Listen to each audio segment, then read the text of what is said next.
and your Department of Corrections ID. Gail S Willars 301150. Thank you, Ms. Willis. My name is Albert Roche. To my left is Chairman Cheryl Naza, and to my right is Board Member Bonnie Jackson. We will compose your panel this morning. Let me, first of all, explain the process to you. I will read some information into the record. Once that information is in the record, we'll conduct a floor interview. At the appropriate time, we will give Warren Thomas a chance to make remarks, observations, or comments. Then we'll hear from your supporters, Andrew Putney from the Louisiana Parole Project, Mr. Timothy Wilkerson, a mentor, and your mother. Is that Jason? That's my son. Oh, okay, the relationship, okay. So Jason's your son. And Jason would like to speak. Mr. Wilkerson would like to speak. And Andrew Huntley will be given a chance to make a presentation. We also have victims in the hearing room. Mr. Richard Ray would like to speak. Wayne Paul would like to speak. Charles Paul would like to speak. And Kenny Paul would like to speak. Now, we have a limit of 3 persons that like to speak. So if between you 4, you decide which 3 would like to speak. Dwayne, Charles, and Kenny. Wayne is my brother. Okay, so again, okay, I'm Kenny. okay. Yeah. Yeah. So, Dwayne, Charles, and Kenny will speak, and Richard Ray is here for support. Okay. Well, you're a first felony offender.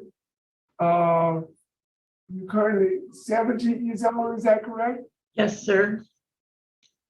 Your parole date is July 29th, 2022. You were awarded a commutation of sentence by Governor John Bell Edwards with immediate parole eligibility. Your good time date is March 7th, 2038, and your full term date is September 2nd, 2088. Is that information correct? Yes, sir. And I see that you've accumulated 615 days of good time. Ms.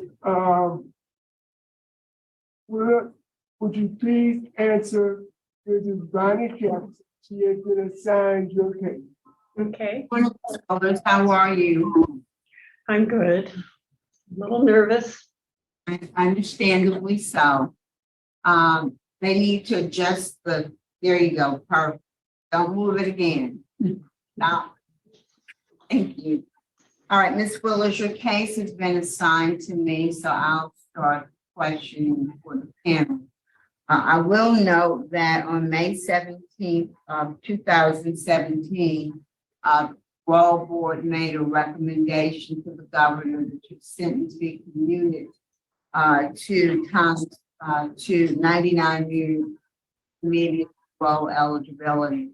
I was not on the board in 2017, so I have no personal knowledge of facts of the case. I did not participate in your clemency hearing. And so for that reason, I would like for you to explain to me exactly what happened that led to the death of the victim. On August 20th, 1989, I was going to prostitute myself for the first time in my life. I was in Bossier City, Louisiana, with someone that I shouldn't have been with in the first place, but I was there. And I went out to find someone. We were in an area where this was a common thing that went on. I met Charles Parr and brought him back to my motel room to commit the act of prostitution. And he wanted more than what we had discussed. I'm going to be very, very honest and candid.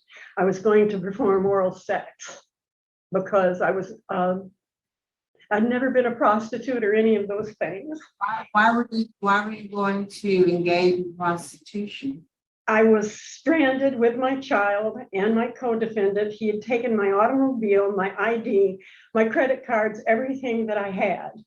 And when I would try to get away from him, he would never let me out of his sight with my child.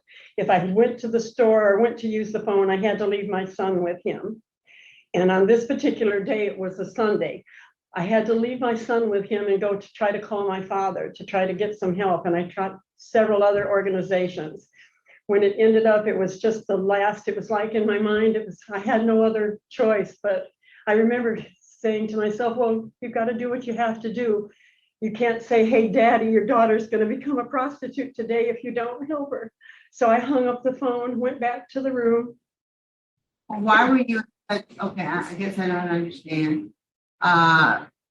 You're not from Louisiana originally, is that correct? Right. How did you end up in Louisiana? Running away from Texas. He was on probation and I was on probation. What were you on probation for? Possession of cocaine. My husband was killed in a tractor accident on our farm in Arkansas. And this man that's my co-defendant became actually a person that terrorized me. And while he was terrorizing me, he became the person that I depended on because he would do things in my home and then be there to help me. And I became addicted to him as much as the drug. He helped me with my husband's burial and different things and introduced me to cocaine. And it was just a very brief. Let's get back to the day that Mr. Forrest was killed. So, and I was with him in Louisiana, in Bossier City, and he had, like I said, he had taken everything. And I had money coming in on Wednesday, but we had been evicted from where we were living on Sunday. And we had to have money. So it was, Gail, you're going to become a prostitute for the day. And Charles Parr was to be my first, I don't know, client. And when I came back with him to the motel room, I had never done anything like this before, ever. And like I said, what I was going to do was what I thought was the easiest thing to do. And when we got there, he wanted for me to take all my clothes off and things, and we got in an argument, and all of a sudden my co-defendant appeared, and he was not even supposed to be there, much less have my child there. And he was there with my son hiding, I guess, in the bathroom. And he and Charles Parr got in a fight, and it went on and on and on. It seemed like for hours, but I'm sure it was just a few minutes.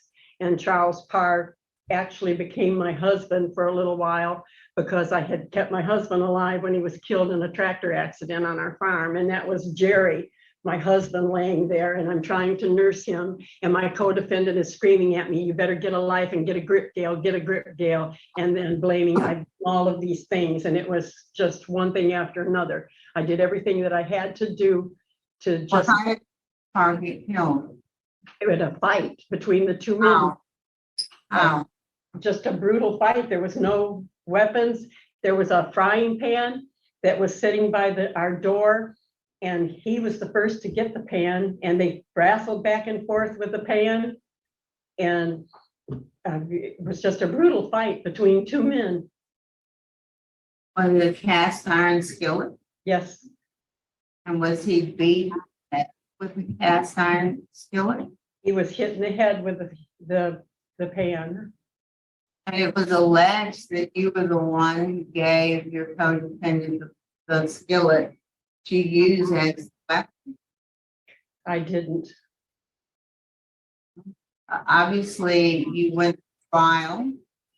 Pardon? Went to trial, is that correct? Yes, The jury heard the facts of the case, is that correct? yes, And they concluded from the evidence that you were a principal, which means that you were actively involved in the acts that led to the death of the victim. And so you were convicted of second-degree murder based on testimony, and obviously there had to be some indication that you actively participated in some respects to the actions that led to Mr. Parr's death, and it's alleged in the operative report that you were the one who gave the codependent skillet that was used to batter the victim. may I speak to that? Please. My son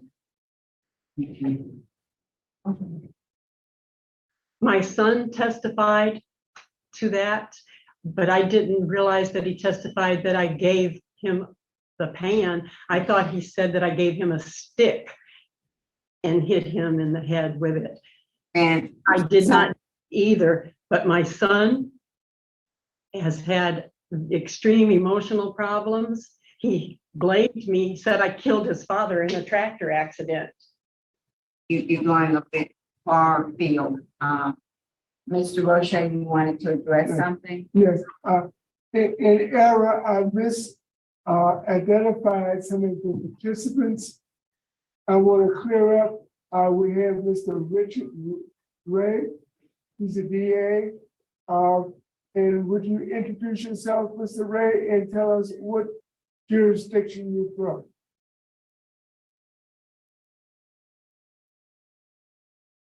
Yes, sir. Sorry, I had to unmute. Thank you, Mr. Roche. My name is Richard Ray. I'm not the district attorney. I'm an assistant district attorney in the 26th Judicial District, which is Bossier and Webster parishes. I'm appearing today for the district attorney, Skylar Marvin, and I would like to speak if I can. I heard you announce earlier that I was just here for support, but I'll have some brief comments I'd like to make at the appropriate time. And you will be allowed to make them at the appropriate time. I just want to recognize you and introduce you. Thank you. And speaking for the opposition, it will be Wayne, Charles, and Kenny Parr. All right, well, Ms. Willard, we're going to just move forward now. How long have you been incarcerated? Since 1989, Years. 33.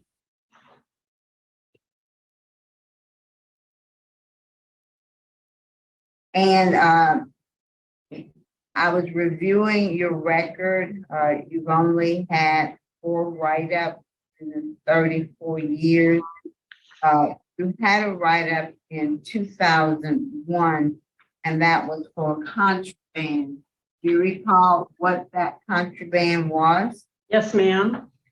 It was a pair of tweezers that were itemized to me. I had an itemized sheet for the tweezers, and when the correctional facility became ACA accredited, they were supposed to have been disposed of, and they were not. They were in a piece of article that I had, and in a shakedown, it came out of a makeup bag or something that I had it in. I can't remember what it was, but it was written up as contraband. And what was your punishment? A suspended sentence of 30 days that I outlived, and Also, I see that on 615 days of the time for programming that taken. what? I can't understand what she said. I said have earned 615 days of credit. Yes, for ma'am. cocaine. Is that correct? Yes. Were you a drug user or an alcohol user back when this crime occurred? You said you were I was a cocaine. So tell us about your drug and alcohol use. I became a cocaine addict when my husband died. My co-defendant introduced me to cocaine, and it was the first thing that ever. That's right. How often were you using cocaine? At the time of my arrest in Bossier, not at all. But when I became an addict, I used coke for about 3 months, all day, every day. I'm confused. I thought you said you had a cocaine conviction out of Texas. And you were in Texas. This was all very fast. This was just one thing right after the other. My husband was killed. Ma'am, I please, became an addict. please try to focus your answers to questions that I'm asking. That's how I became an addict immediately, and it carried over. But at the time in Bossier, there was no drug use, but I still was under the effects of the cocaine. It took years.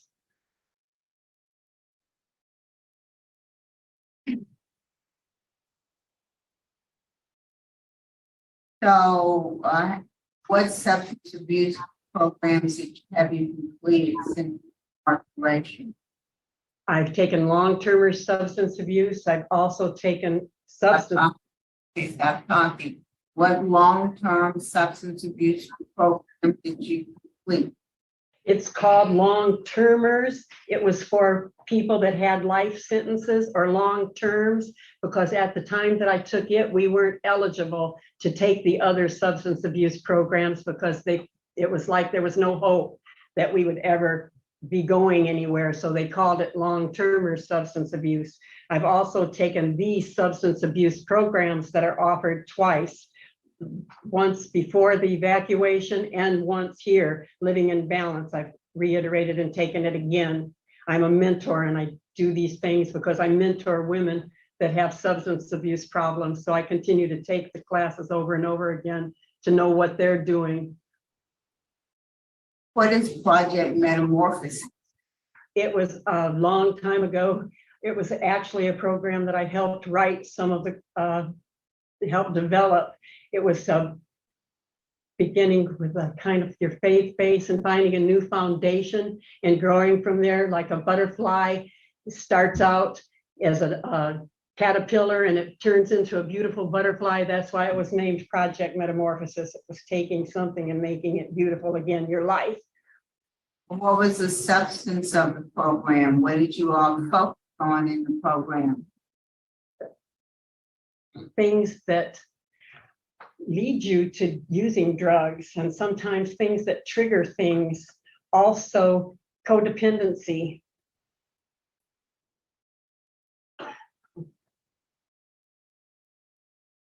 You also took victim awareness, is that correct? Victims awareness? No, I didn't take victims. I don't believe that there's a program called victims awareness. No, it's listed on page 81 of my paperwork showing that you completed victim awareness in 2017. Do y'all recall victim awareness? Victims awareness is a part of the reentry program, but it's not a program in itself. But you took victims awareness part of. So The what did reentry you program, yes. get out of victim awareness? Pardon? What did you get out of that program? I became aware of my victims since way prior to taking this program. What did you get out of the program? Program helped me put into words some of the things that I was feeling and some of the things that I'm sure my victims have felt, because they have been many. What are some of the things that you think your victims have been experiencing? Anger, a heartache, hurt. I think I've created devastation that there's nothing that I can ever do to change that. And I know that I've destroyed families. I've destroyed a family of the person that died, that family. I've destroyed my own family. And there's many victims. And just to say I'm sorry to a victim, to me, is an insult. Because how can you say you're sorry when someone's life was taken? And to me, I've learned, and I know that life is precious, no matter what, and I'm responsible for that. I did not physically do it, but I've been responsible for the death of another human being. And I know that, what can you say to someone? What can I do to make that right?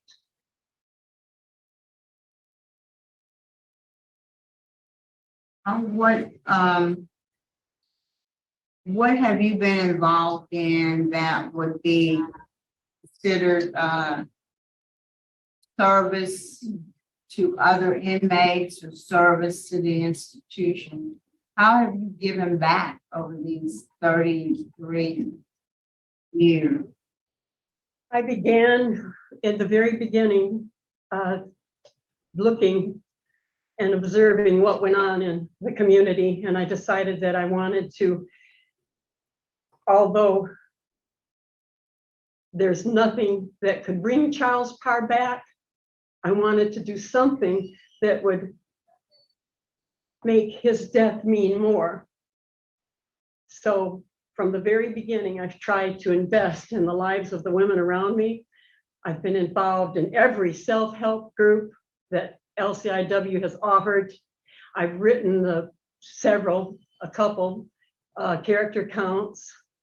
I've written a program for a team-to-team mentoring program for lifers and long-termers. I've mentored and tutored since the early 1990s. Today, I serve as a reentry court and intensive incarceration mentor.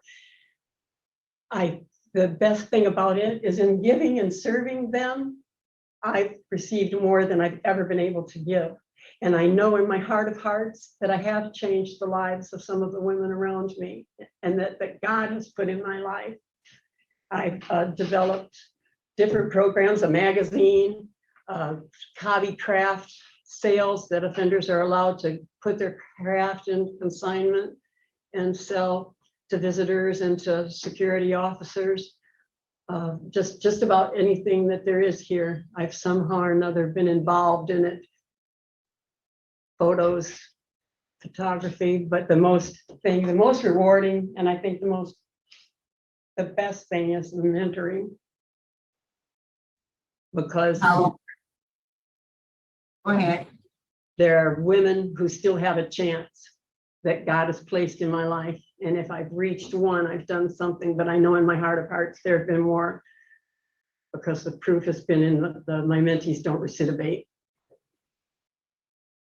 What can you tell us about Ms. Willars? Sure. Good morning. Ms. Willars, she's minimum custody status. And like she said, she is one of our reentry court mentors. And I think that speaks volumes for her character while she's been here and what she's done to help some of the other ladies actually go back into the community and mentor them and assist with some of their different classes and class curriculums. She has been involved in Lifers Association, Toastmasters, and as she mentioned, the Unveiled publication. If she is granted, I know she's been working with Parole Project, so she does have a great support system if she were to be granted. So I thank you, Warden. Well, let's just talk a little bit about what your transition plan would be if you were to be successful. I know that you will have the assistance of the Parole Project, but that's that's not long term. That's not, so tell us what your transition plan is beyond the parole project. I have a faith-based community. There's some of the ladies from the church here with me today in Lafayette, Louisiana, that are going to be my long-term supports. I also have a son that is willing to support me, and that's one of the most important things in my life, is to rebuild that relationship with my son and my family, to be a family again, because I've been allowed here to vicariously be a mother and a grandmother to other mothers' children, and the things that I could never be to my own. And I would like to carry that out to my son and my grandchildren, to be able to meet them. But I do have a faith-based community here to support me. I have a job waiting for me. Pardon? Secretarial service. At this time, I'm a You broke up. You broke up. Okay. She's sitting here, Miss Barbara. She owns a secretarial service. I have a job waiting for me in Lafayette with her. I also have several other job offers. I've had one from here in Baton Rouge at Ideal Markets and some different things. But my skill set, I have great skills because I'm certified and expert in almost all current software applications. And I have a forte in building databases. In fact, I've built 2 for the institution. And I'm not sure if Warden Thomas knows that, but I have. And digital imaging. And I've been saving. I've saved all of my incentive pay since for years. And I would like to invest in a small digital imaging business of my own. I have a clientele base from my work that I do here already. And I'm very adept in marketing. So I have all the tools needed to be successful. Thank you, Ms. George. Ms. Woods, I'm going to give your community family a chance to introduce themselves. Can we span the camera, Warden, to introduce the guests?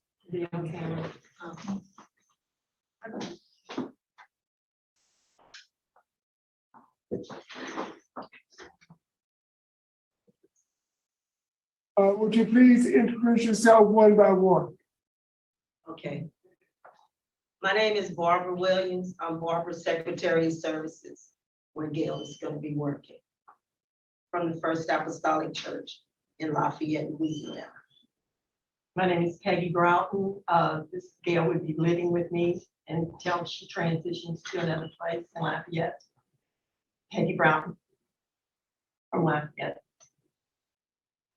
Yes, ma'am. Okay, my name is Stephanie Hiltz, and I'm the secretary at the Apostolic Church. Oh, my name is Edna Gibson. I served 32 years and I also worked with Gail when I was here as a mentor. Hey, And you're from Lafayette. Oh, Lafayette, my bad. thank you so much for your attendance. Yes, ma'am. Yes, ma'am. Is that it? That's our chaplain, Dr. Sharkey. Yes. Madam Chairman, do you have any questions? At this time, we're going to hear from the Louisiana Parole Project, Mr. Andrew Huntley. Thank you, Andrew Huntley, Louisiana Parole Project, appearing on behalf of Gail today to confirm to the board that she is a client of our reentry program. And also to clarify that we do have the capacity to offer Gail long-term housing. I know that she has opportunities in Lafayette, so she will have as much time as she needs to complete the initial transition process with us, whether that takes several weeks, several months before her eventual transition to Lafayette. In that time that she's with us, she will be assigned a case manager, and she will go through our intensive reintegration program. We will provide her with technological skills, or we will provide her with financial management skills. We will assist her with opening a bank account. We will ensure that she has mental health counseling and that she has an assessment to determine what her long-term substance abuse or other mental health needs are. And we're going to work with her to do that follow-up. And during that time, she will be housed in safe, stable housing. With our organization, we decided to take Gail on as a client. It was a very easy decision based on her record of rehabilitation and achievement during her incarceration. I would say it would be very difficult to find another individual who's done as much as she has to not only rehabilitate herself, but serve her inside community. What's impressive about her record is she did not start the things that she's done in the last couple years or even the last 10 years. She's been doing this for the last couple decades in prison. She's a mentor, she's a leader, and we believe that if she's given a second chance, that she will be a mentor and a leader in the outside community also. Thank you. Thank you, Mr. Huntley. Now we'll hear from the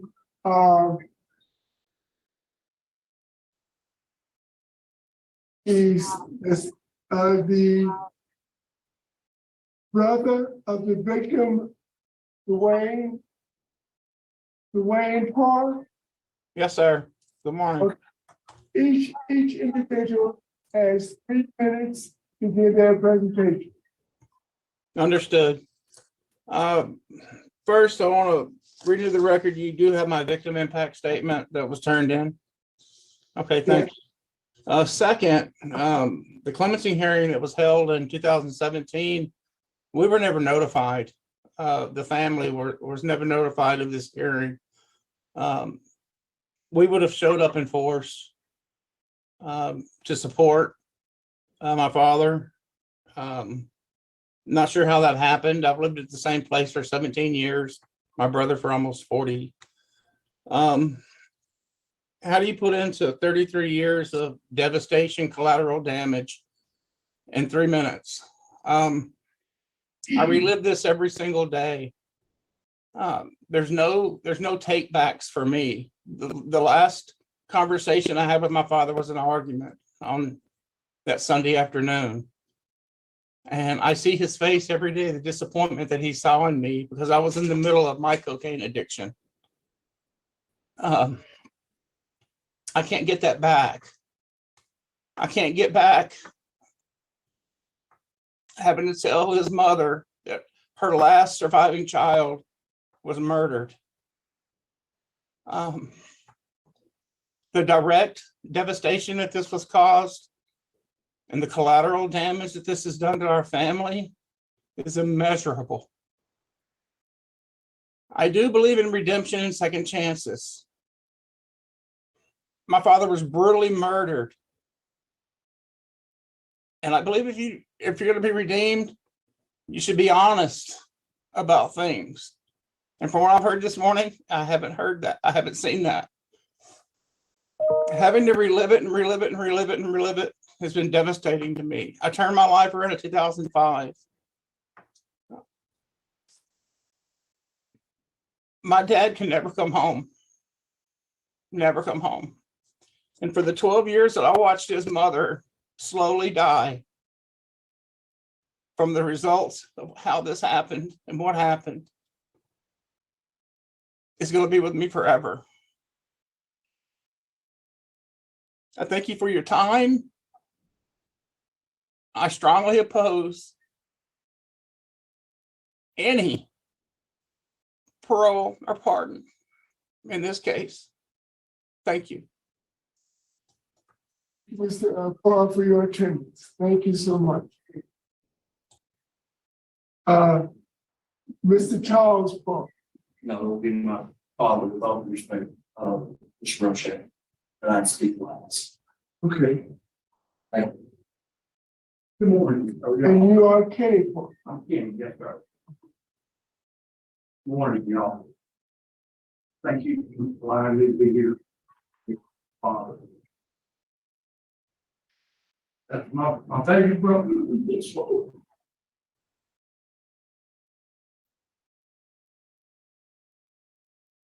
And he lived in Houston there.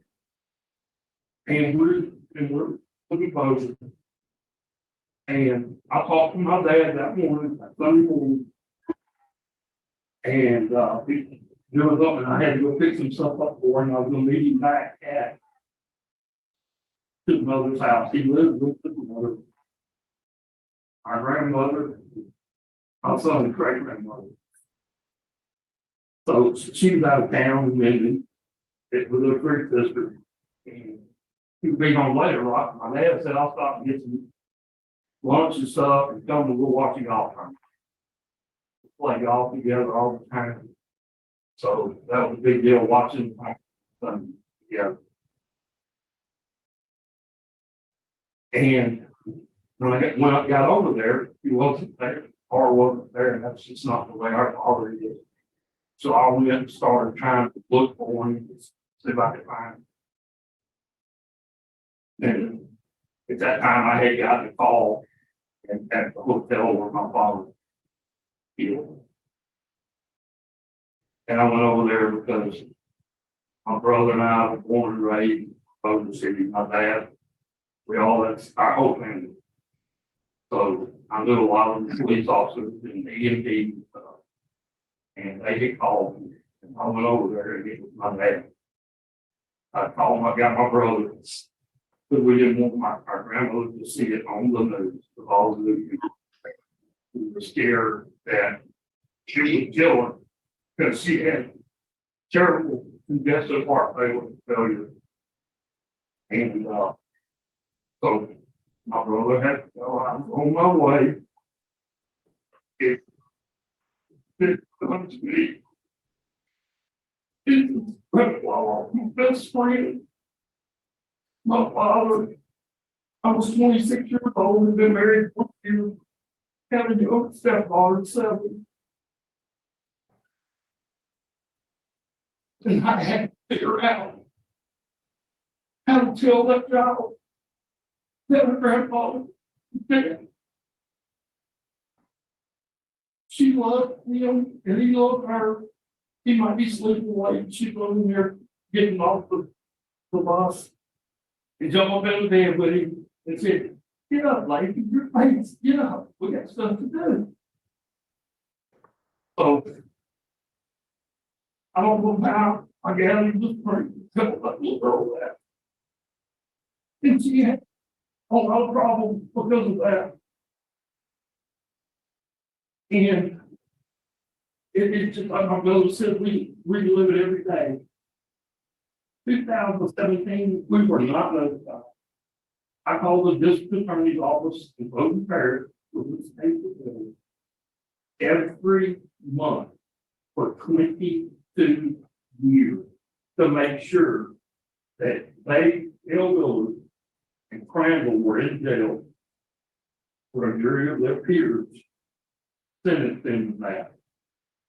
And we were told in 2007, Crandall didn't appeal as another chance at trial and voted. Came in and they said, first and second degree, he'll take second degree, takes life off. But he'll serve, he'll be in jail for the rest of his life, and he will die in jail. And then I get a call 3 weeks ago from Parsons saying that Gail Willars has got one. I have no idea. I don't understand. The DA told us, the attorney told us, and it just really flows me how this happens. And how it financially, he lived with his mom, my dad did. So my brother and I, and other family members pitched in to take care of our 75-year-old grandmother.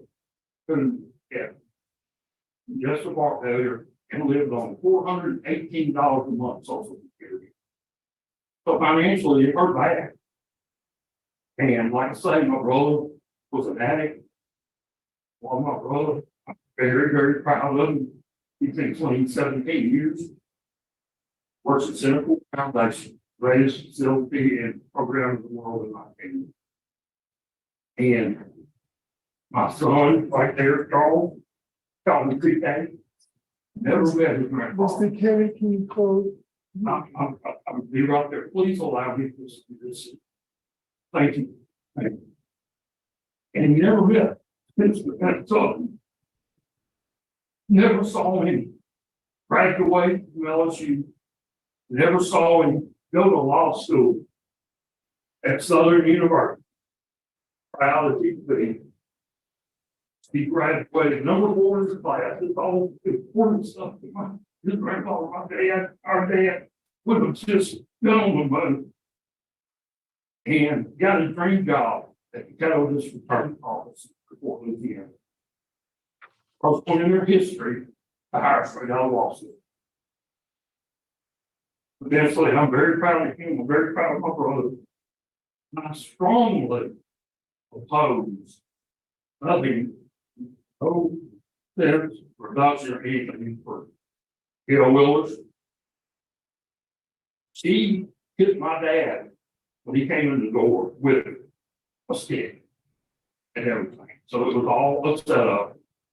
They stole his car, jewelry, everything he had, and went to Chicago. They went from Arkansas to Houston and then to Bossier on a drug rampage party. What happened? And strongly oppose it and give for chance that she gets parole. I'm asking y'all, for the sake of my family, to extend it for at least a minimum of 5 years to give us time to go to counseling and everything and be get emotional, mental health, and make sure we're fine and solid. I strongly oppose her going to Lafayette. We got family there. I don't want her anywhere around any of our family. Thank you for your time.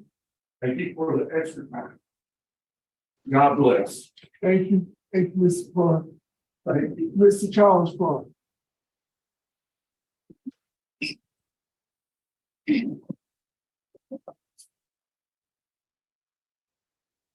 Yes, sir. Morning to this body. Thank you for the privilege of my taking this time to speak. As my father alluded, my name is Charles Kennedy Park, grandson of Charles Willars Park. 3 years before my birth, my grandfather was brutally murdered. Thing is, just like seeing my uncle's reaction, father's reaction, can't imagine how heart shattering, soul shattering it must have been to talk about this. I never knew what happened to my grandfather, except he was murdered. My father could only muster a single sentence as an explanation. He was robbed and killed with cast iron, killed son. So how did I find out the gruesome facts behind my grandfather's murder? My second year of law school, I was studying evidence procedure. I read my textbook, State of Louisiana versus James Franklin. I read the facts of how my grandfather was murdered. The setup that Gail initiated. The second my grandfather walked in that door, Brandon was in front of him, Gail was behind him. She hits him behind the head with a big stick, knocks him down, and then she proceeds to hand him James the cast iron still. I was frozen. It was an out-of-body experience, reading the facts for the first time. And I know the son is here again. The only thing I have to say to him is I thank you. You were 5 years old at the time. You testified. It was your testimony that wound up being the driving force that allowed justice to be held on that day as it released Gail. To hear them laughing after my grandfather was on the floor, blood, tied him up. a jury of her peers and pick her on a special basis. And you hear that completely dispute that. She disputed, now she disputed back in her clemency hearing. Disingenuous, refusal to take accountability and accept what you convicted of. Parole is a part of this justice system. I do believe that those that turn themselves around and confirm their demons in their past. Gail has not done that, has not done that. I'm the first generation attorney in my family. After reading the facts that I did on that day, my second year of law school, that was my inspiration for becoming an attorney, not just an attorney, but a prosecutor. So that families, they come after me and experience the same tragedy, if not God within worse. I can help them achieve some sense of justice, not just a conviction, but past that. There's always a silver lining to every tragedy, and that was mine. I can only request and make known my strong opposition to get over being granted parole, because the first time my grandfather's ever going to get to meet me, my children, is when God calls me. It's my time to go. So I urge this body, please, I beg you, everybody remember, do not grant this to me. She did not deserve such a thing. Thank you. At this time, we're going to hear from Mrs. Wood's son, Jason. Jason? Hello. Jason? Well, I'm going to introduce you to Jason. Yes, sir. You give us your statement. Okay, so after having listened to this, I had wondered what I was going to say. The reality of it is there's a lot of facts. A lot of people lost family. I lost a mom. My daughter lost a grandmother. They lost a father and a grandfather, and nothing's going to take that back.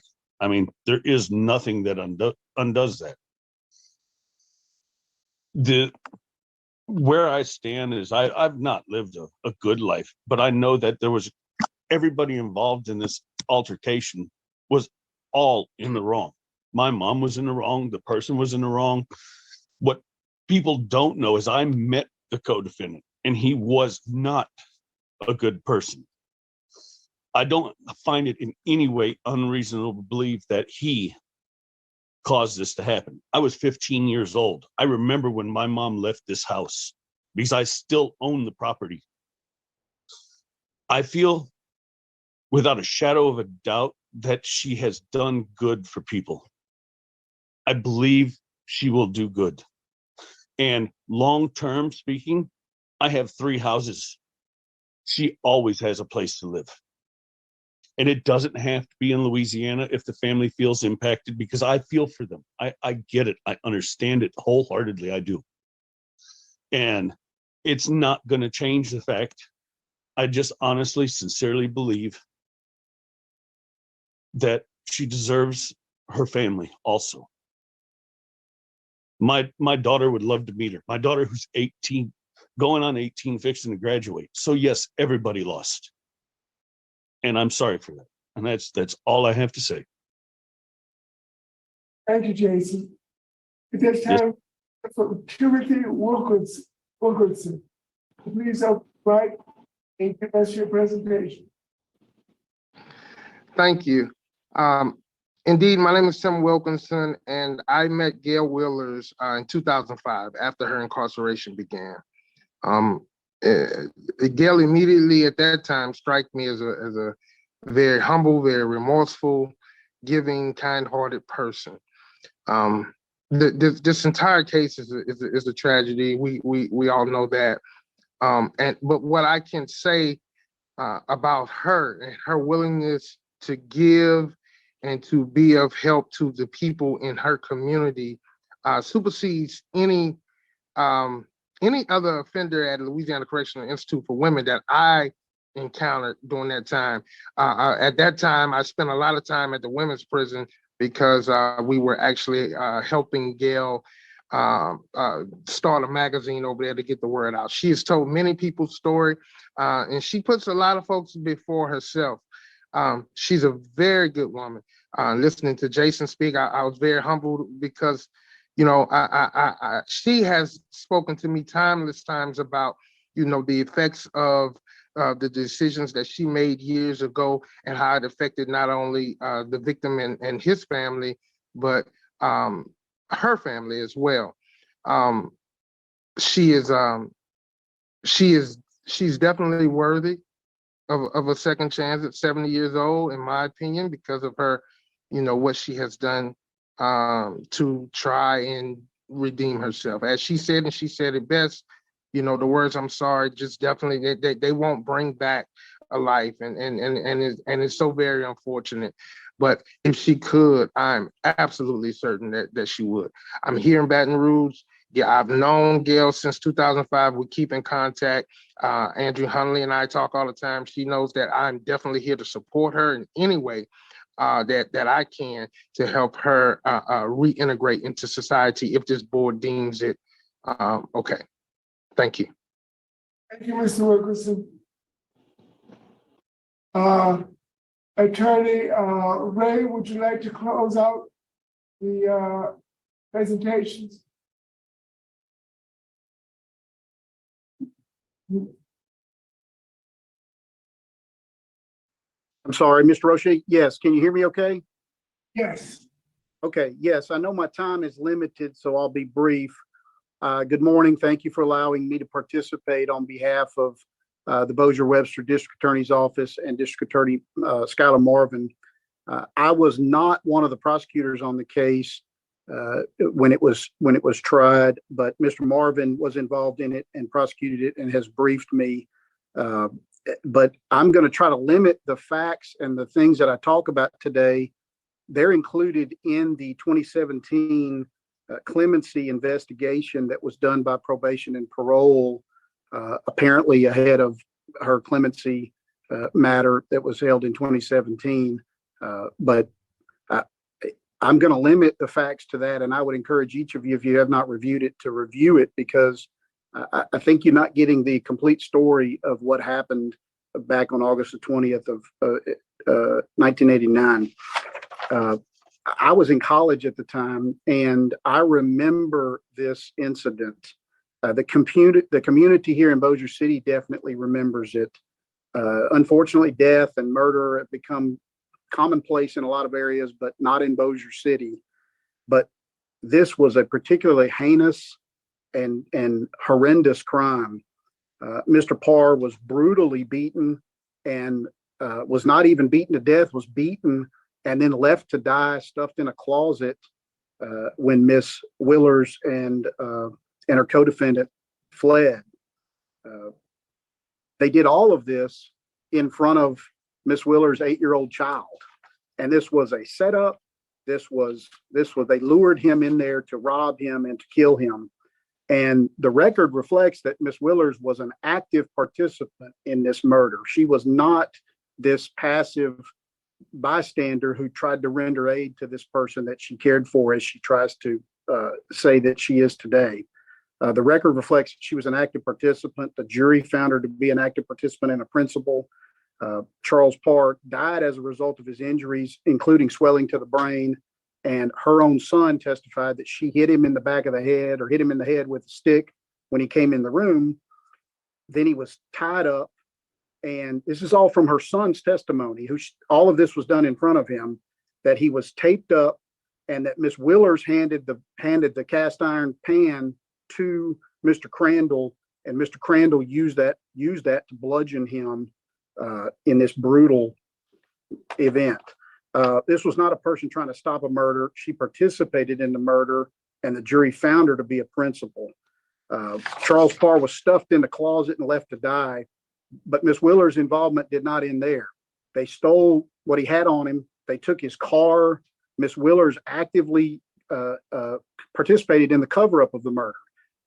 And this is all from that 2017 clemency investigation. Miss Willars cleaned the room. She helped wipe the blood off the walls and off the mirrors. And then after the murder, they stole Mr. Parr's car and fled to Chicago. Her own son testified that on the way, Miss Willars threw the bloody sheets that they had taken out of the window on their way to Chicago.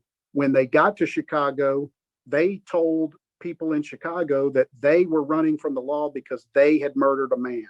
And this is all in probation and parole 2017 investigation and in the record.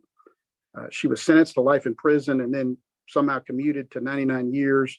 But to release her on parole after serving such a relatively small portion of a life sentence or a 99-year sentence is a gross injustice to this family that you've heard from, and it only makes their suffering worse.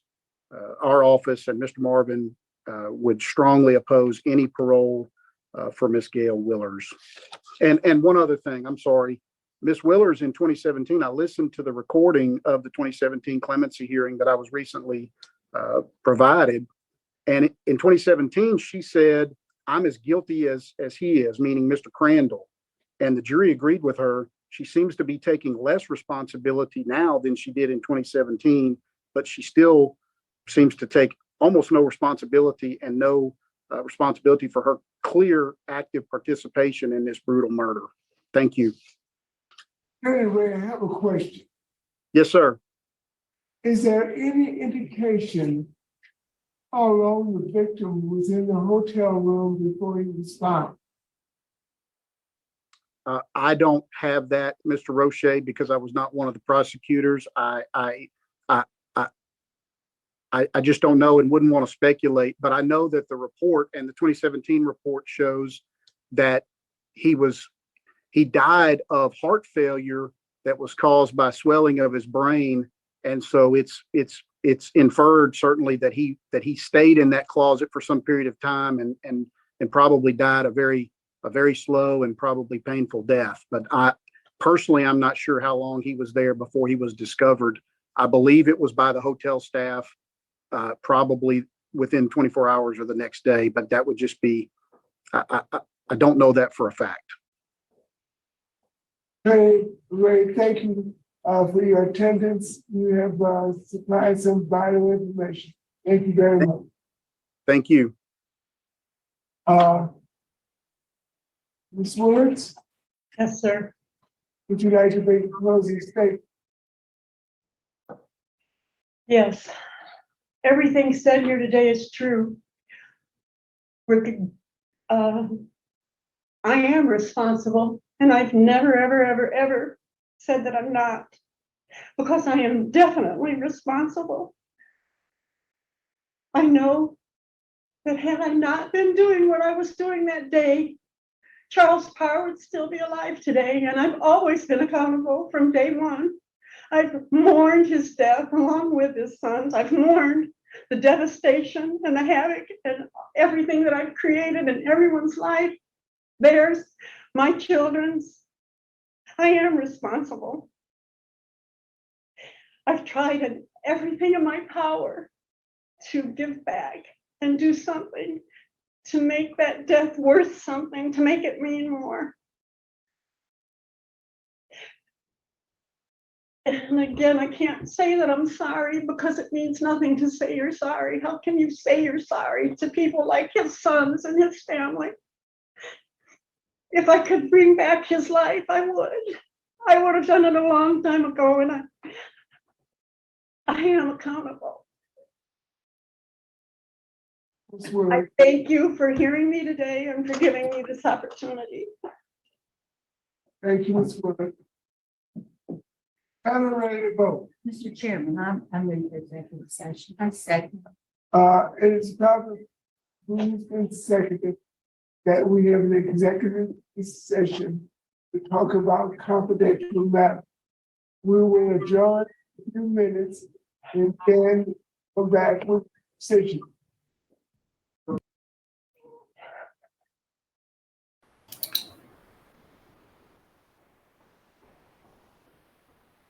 She just took a tissue and did not wipe her eyes once. Just want to point that out. She blew her nose, but she did not wipe her eyes. I'll skip to the end here.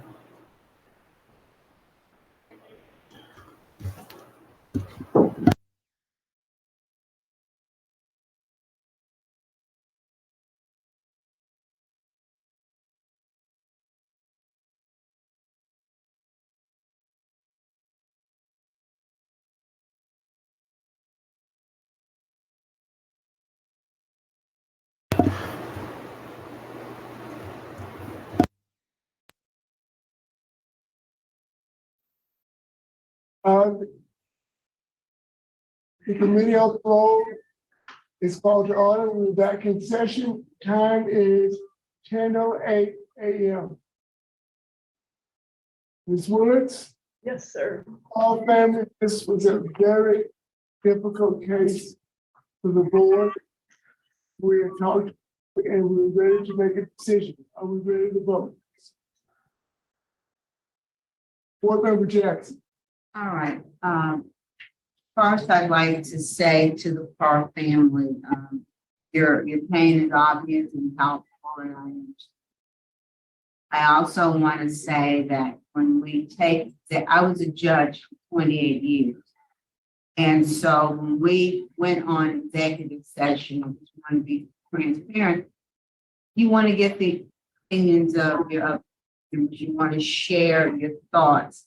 And I don't like to make decisions off the cuff. Careful, please. Okay, I'm sorry. It was almost like a jury deliberating. I needed to hear thoughts of my fellow board members, and they needed to hear thoughts. So I always believe in transparency and to let you all know why we do the things that we do. As Mr. Roche said, this was a very, very, very different case. The facts of the case were absolutely horrible. I'm not going to try to sugarcoat it in any way. But what I will say, when cases get to this point, they're all bad. They're all bad. That's right. Had a child murdered, you know, as a year-old, and he was all beaten. So they're all horrible. There are no good cases when you have these kinds of hearings. And so I don't want you all to think in any way that I'm minimizing the seriousness of what happened to you in Hartland. Ms. Willis, I really wish that when I asked you about the facts of the case, I really wish that you had been more honest with the board, but really more honest with yourself. And I think, you know, had you been able to acknowledge fully what you've done, that would certainly have gone a long way with maybe helping this family move forward. But I also understand, because I've been on this board now for about a year and a half, and sometimes offenders do have difficulty admitting to themselves what they've done, because what they did was so horrible that they rewrite history in their own minds. They create their own narratives. And I think that's what you've done today. But our role as a parole committee, and I wasn't on the board when your clemency was granted. I didn't know anything about that. But I do know the principles that we operate under. We take into account a lot of different things. We take into account the crime itself. We take into account the harm done as a result of the crimes. But we also have to look at the person, the individual, who that person is today, and whether or not that person is a different person than they were 33 years ago. And as I looked at your record within the institution, it's been exemplary. To only have had 4 disciplinary write-ups in 33 plus years is exemplary. Your last write-up was over 21 years ago. That's also exemplary. What we look at is what programs have you done to work on yourself as a human being. And you've taken a lot of those programs. But one of the most important things for me is what have you done to help others? It's one thing to work on yourself and to help yourself, but I find it impressive when you've done things to help others.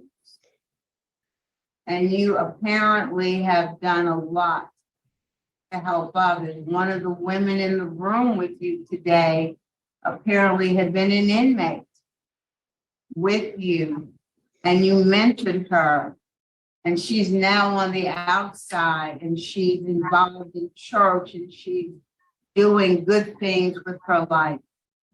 And so I look at all of those things. I also look at the fact that the previous board saw fit to recommend clemency. And then the governor's office always does its own investigation of the person before they sign off, before the governor signed off. And there have been recommendations that the governor has not signed off on. And having been on this board and knowing how seriously we all take our responsibilities, I respect the fact that this board in 2017 saw fit to recommend clemency. And I would like to just clear up for the record, this is in no way a criticism of the Park family, but our victim assistance office works very, very hard because victim impact is very important to us. And there were comments offered by the family in 2017. They were written comments in 2017.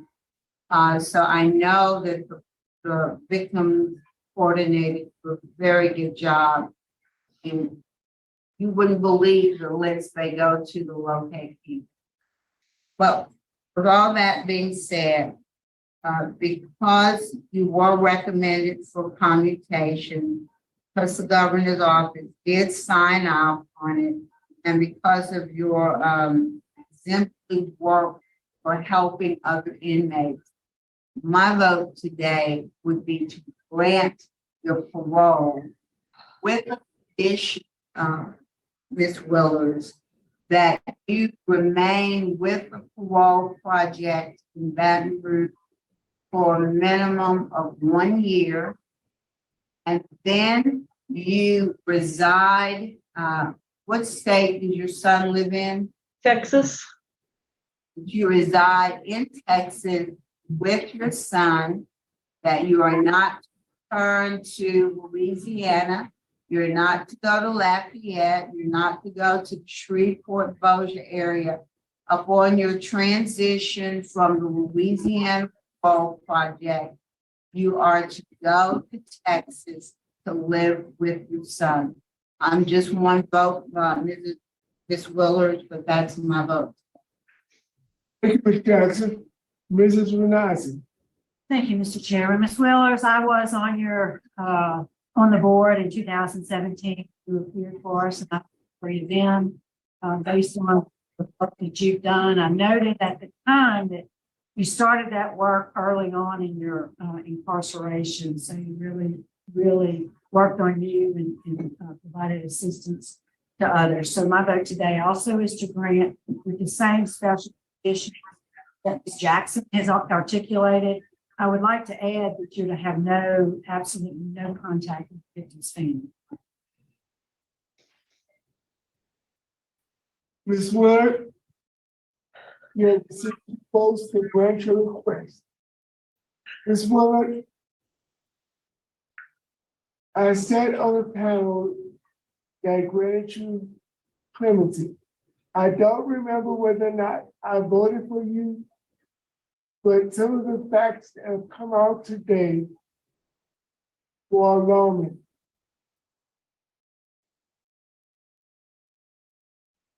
The testimony rendered by the DA's office shed more light on this case than I think I had at the time of the pardon hearing. You have adamant opposition from the legal community. The DA's office, the sheriff's office, the chief of police, all are adamantly opposed. I always think that the first step for rehabilitation is to take full responsibility for your actions. You did not do that today. You said you were responsible, but they expect you to say you had a major part in the crime that was committed. A jury of your peers decided that it convicted you. I heard testimony from the DA's office that prosecuted some facts I've heard for the first time.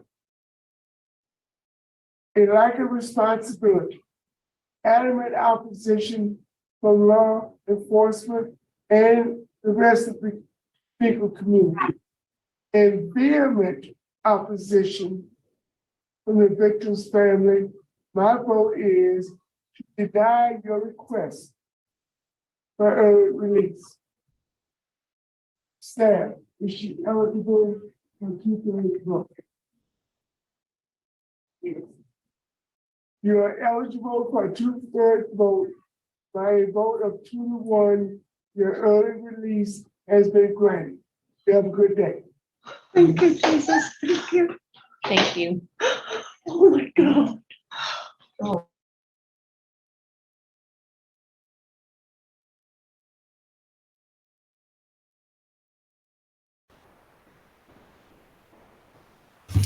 I didn't realize she could get a 2/3 vote. I was about to jump through the screen and give Mr. O'Shea a hug for, in my opinion, seeming right now to really be the only one with common sense on this board. I think that what happened is that it just had gone through such a long process that it was given in 2017, then the governor approves it, and at that point they just don't feel that they can retract it. Thank you. But I'll give Mr. O'Shea the credit for doing that. Okay, so let's unpack this. This was really intense. In so many ways, this was so intense, and really, we have to go back and remember what happened. And I also found the whole transcript of the court, the same transcript with his grandson found for the first time going through law school, if you can believe that. That's how he found out about the details of the case in his second year in law school.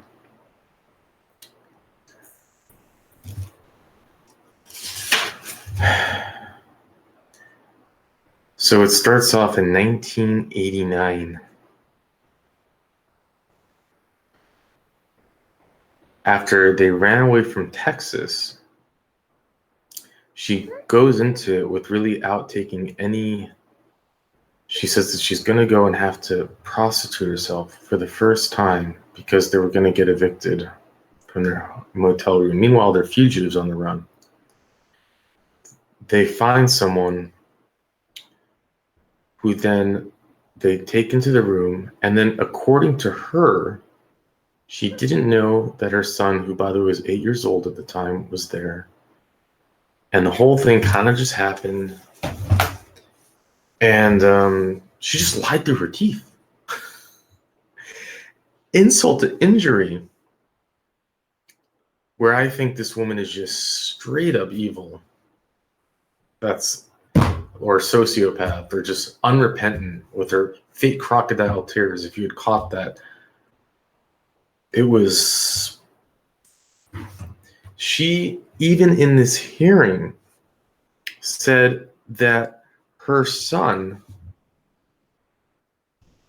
she said this about her own son who did not show up at the hearing, right? There are two sons, one who was 15 at the time who was not there, he'd stayed home, and then the 8-year-old who she dragged into this. In the court docket, she appealed her conviction by stating that her son has mental issues. The same thing she states here, she said in her appeal. She even brings up that her son accused her of killing her father in the tractor accident. And by God, I believe him. I absolutely believe him. And that's really scary. She's sitting there taking the blame. Oh, my husband died, and then there's this man who took care of me, and then he got me addicted to cocaine, and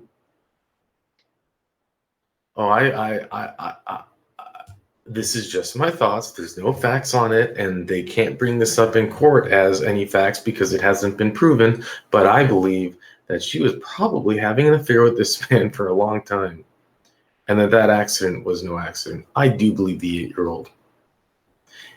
She brings up in court that he has psychiatric issues in her appeal. She says that the state attorney failed to introduce Zachary's medical records to the point that the boy's belief that his mother killed his father.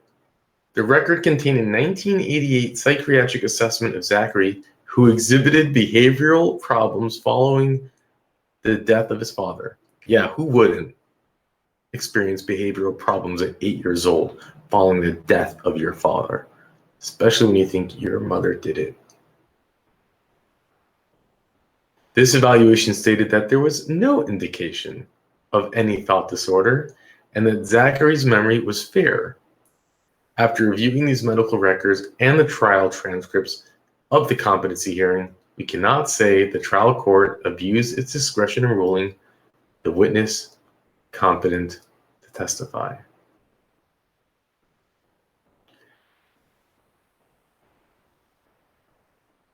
That mother dragged her 8-year-old through escaping from Texas, went into a motel room with her boyfriend, and then murdered a man in front of him.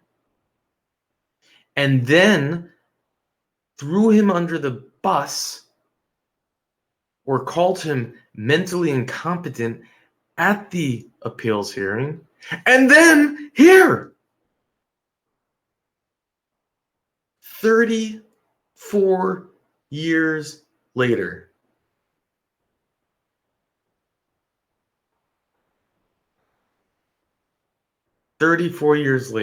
She does the same thing. Look at her other son, sitting back in a big leather chair, drinking from a...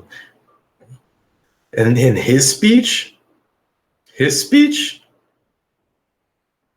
everyone was in the wrong. He had the audacity to say that everyone was in the wrong.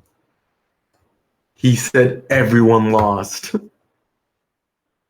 And then he never named the victim by name. No, he said that person went into the hotel room. And I've noticed that was a trend in this hearing. She wouldn't name his name either.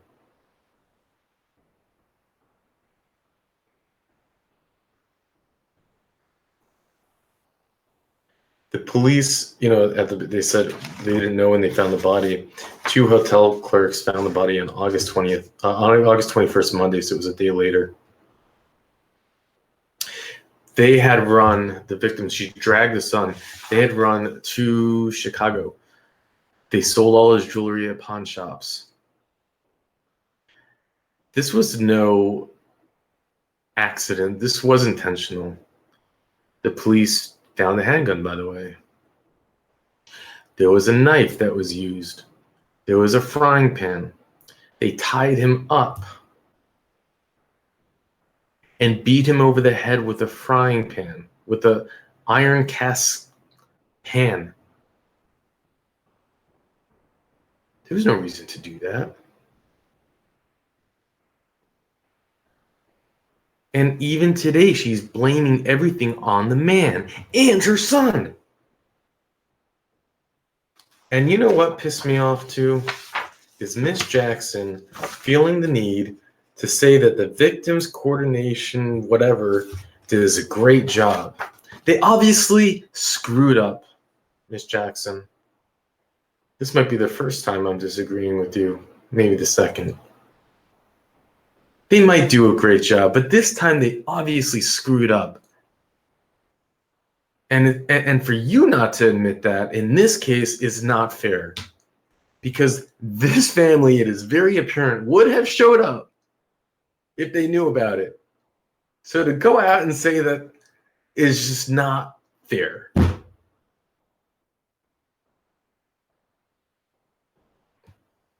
For God's sake, was it his brother said for 22 years he called every month. Can you imagine every single month calling?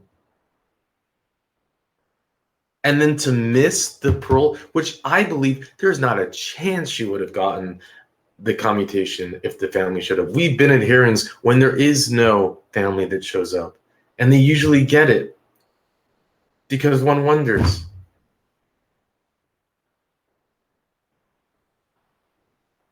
But the fact that they weren't contacted, no, that's unforgivable. And then after the hearing, say that they did a great job. No, you didn't. That woman is scary.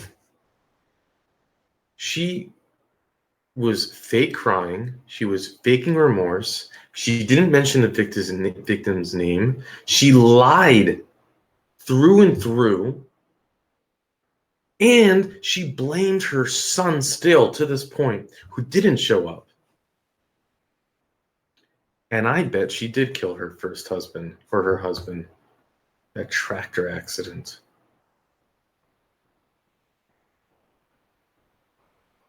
Then her other son, I have 3 houses. Everyone did wrong. Everyone lost. Another pathological lie, so pathetic. She says, I'm an expert in applications. An expert. Really? Yeah, you became an expert in applications? I highly doubt that. You've never even held an iPhone. Now you're an expert in applications. She built 2 databases for the prison. Oh, the warden doesn't know that, but it's true. Yeah, she built 2 databases for the prison. Sure, she did. Okay, so she's only had 4 write-ups in 34 years. Well, it's a known thing that sociopaths do great in prison. You know, the word sociopath is something that maybe it's thrown around a little bit too lightly, but we just saw someone who wasn't really crying. We saw someone who lied through her teeth, and we saw someone that with such ease throws her little baby, her youngest son, under the bus in the trial, and again 34 years later. It came so quickly out of her tongue. There was no reason to bring it up. In your own hearing, to state that her 8-year-old thinks that she killed her. What a whack job.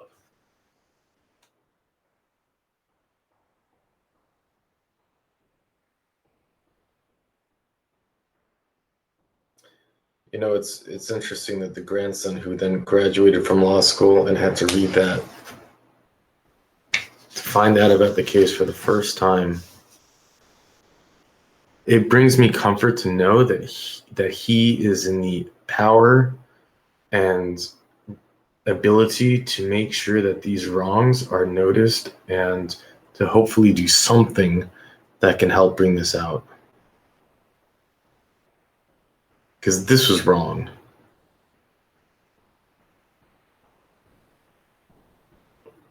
I felt like the victims, the relatives, were trampled over all over again.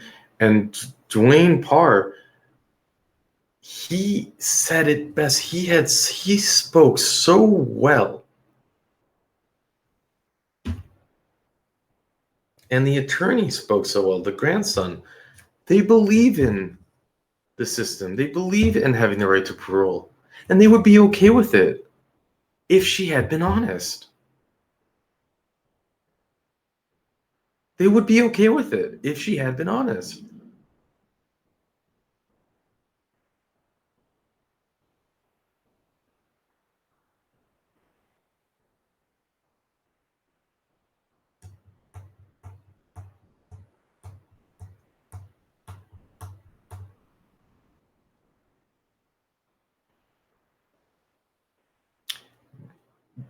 Her son testified in court against her. If you read it, it's terrifying. This little 8-year-old boy who's just been through so much hell and trauma. His father died and he believes his mother did it. He's dragged, probably against his will, with this coke-fueled binge with this. And then he sees a man get murdered in front of his eyes. And who's there for him? And he's made up to go to court and say the truth. And the judge asked him, what is the truth? What's the difference? He responded, a lie is something that gets you in trouble, and the truth can help you. Upon further questioning, Zachary stated that the truth is good and something that's not truth is bad, a lie. At that point, the judge ruled that based on his overall demeanor, his grades, and the fact that he did not appeal coached, that Zachary was competent to testify.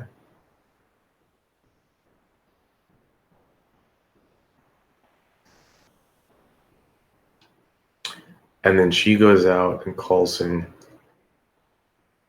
mentally ill then, and she does it again. And I'm just keep coming back to that because you can tell by the way that someone will treat their own son, their baby boy. That's the signaling that I need. And there's everything else in here. Everything else. This was one of the worst performances we've actually seen on this on this. And again, I think the only way that she actually got this was because in 2017 the board approved it because the victims weren't there, and she had gone out and admitted full responsibility. Then something happened because it was a long time to go all these years, nearly 6 years, without having this next hearing. So apparently a governor didn't want to sign it. Another governor comes in and signs it. And then they come back here, and they must have known something was up because normally you don't see these type of hearings after a governor signs it. It's usually a very quick hearing, which was what we've seen, but then they sign it through. How did they not see what was so obvious? And I can only think that it's like politics. That's really the only thing I can come to. Because the governor appoints the board. So to have a governor sign the commutation and then the board to deny it, well, I don't know.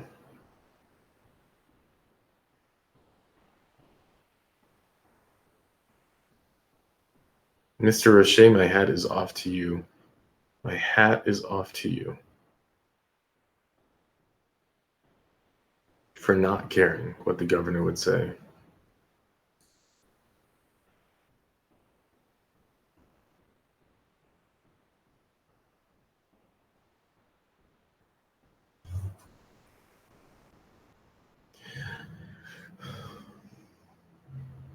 I'll include that whole court docket in here, but this one is leaving me unsettled.